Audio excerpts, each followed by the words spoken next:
Hello, I am Ustym, and I have something to tell you about. You all know who Trump is. 45th and 47th President of the United States, real estate tycoon, billionaire, showman, orange man bat, an honest liar, and so on. You know what I mean. In general, he is a very unorthodox politician that thrives in polarization about his image and his statements. That's some genius populism, I'd like to say. You also know that he was accused with some criminal stuff. That is why I have a question. How the hell did he become a president once again? Let's have a close look in the heads of those who elected him. People are not stupid. They see obvious problems: rise in fentanyl and opioid crisis, economic turmoil, loss of work, uncontrolled illegal immigration, increase in gang violence, rising dependency on China, and stupid policies like LGBT quotas. You see this, you get angry about this. And yet, democratic parties say that nothing is happening, that you are delusional thinking that something is wrong. They lie straight to the faces of their people, and people get frustrated. You are fed up with this bullshit status quo. And here comes the storm. We will make America great again. Build that wall. Build that wall. Build that wall. What a stupid question that is. What a stupid question. I'm not going to give you a question. Can you state categorically? You are fake news. Vote for Donald J. Trump. Very simple. Very simple. Very simple. From the very beginning, Donald Trump made sure everyone understands that he is all about business and making decisions, sometimes harsh, sometimes unpopular, but decisions he deems necessary. At least those are his statements. Many statements. Since his election campaign, Trump has made a lot of loud promises that conflict one another. You might be curious then, why was he chosen even though he is highly inconsistent about what he says? First, this inconsistency is highly exaggerated, but we will talk about it in a minute. Second, it is not a bug, but a feature. Hey there, like, subscribe and leave a comment before they find out. Donald Trump is a businessman and a showman. He understands the effect of the words he said, how people feel about them and why, and finally, that people understand the statement differently, even though words are the same. It is an art of populism, and Trump is highly proficient in it. All his speeches are highly polarizing, full of loud words and vivid expressions. Those are some profound emotional roller coasters, and Trump thrives in them.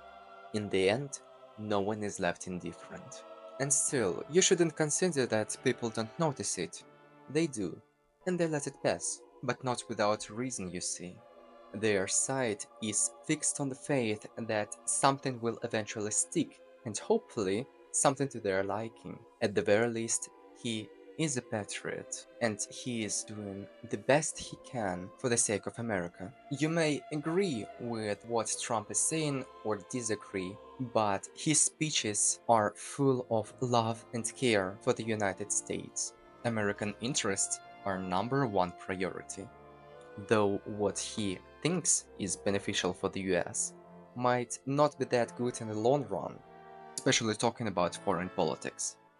In general, I would highlight 3 main goals of Trump's foreign strategy, which are interconnected yet different.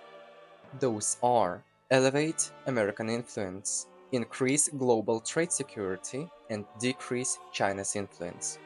It seems like Donald Trump is fed up with the image of America as the big papa who will solve all the problems of the smaller countries using endless trucks of money, which is economically inefficient. Thus, the statements of the possibility of the dissolution of NATO in case if other members will not pay up for their own security.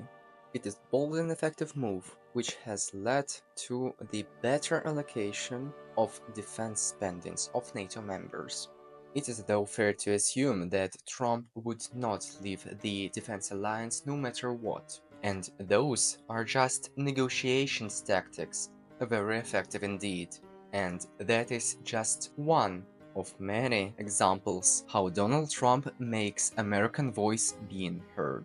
As of now, Donald Trump has shifted his emphasis on getting Greenland, Panama, Mexico, and Canada as states of the US, all for the sake of security in Atlantic Ocean. Loud claims indeed, and there is some underlying reason. Yet, as I have already pointed out, Donald Trump is great at negotiations, and those seem like pre-negotiation tactics of rising bars, so the future offers, whatever they would be, will not seem as unreasonable in comparison. Economics and global trade are bread and butter of the United States of America, thus everything related to it is a top priority.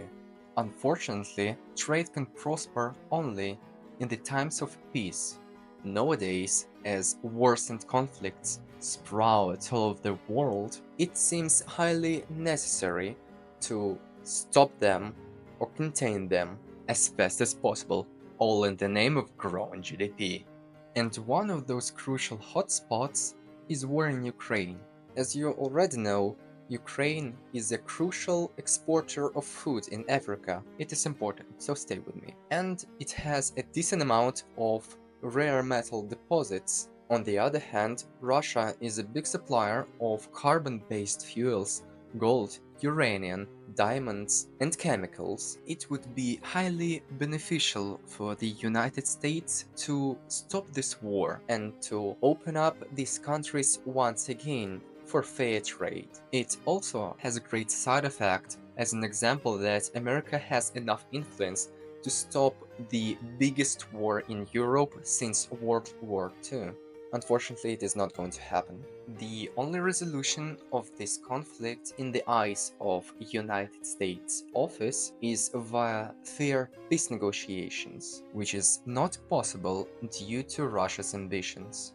For further explanation, check out my prior video where I explain how Russia uses peace as an instrument of war. US Special Envoy for Russia and Ukraine, Keith Kellogg, is a very dedicated man, no doubt. He is eager to find the solution to this war, which will be acceptable for Ukraine, Russia, and the EU. Yet, since American plan is rushed and thus not thought out, since Ukraine is determined to take part in creating the peace plan, and since Europe is eager to stand their ground because of the safety concerns, the cards that are dealt to Kit Kellogg are not that good. Standing aside from the practical implications of this plan, there is another crucial drawback of Donald Trump's plan. The fact that the United States is eager to solve this war with agreements without providing any meaningful military aid to Ukraine shows China that America is not determined enough to do any meaningful and possibly a little controversial moves. Meanwhile, China continues conquering Africa economically with its Belt and Road initiatives, continues threatening Taiwan with military invasion, and continues threatening American domestic security with fentanyl. China is no joke. Donald Trump understands it. Yet, he has no idea how to deal with it. This all seems kinda depressing. Yet, no hope is lost. This is how I think things will turn out in the future. Firstly, Donald Trump will eventually find out that he is not all-powerful and America is not omnipotent. This will hit his ego hard, but he will deal with it. It is important sometimes to align your delusions with reality. Global problems are not to be solved with just one powerful entity. Coalition of like-minded is the only way. Secondly, some of the priorities of the United States of America might be shifted. As it stands for now, everything leads to isolationism, which might be natural and unstoppable. However, for the shift to happen smoothly and swiftly, sight is forced to be directed on the global threats in the faces of Russia, China, North Korea, and Iran. Finally, Donald Trump will probably understand that international affairs are less like business than he thinks. Most modern conflicts don't occur with profit-loss consideration, but due to some deeper factors that cannot be resolved peacefully. In their eyes, of course. Modern world is highly polarized, and the further it gets, the less space for negotiations is left. In the end, I would like to say that I have no idea what the future will be, yet I am confident that it will be a damn good show. Thank you for watching, see you next time.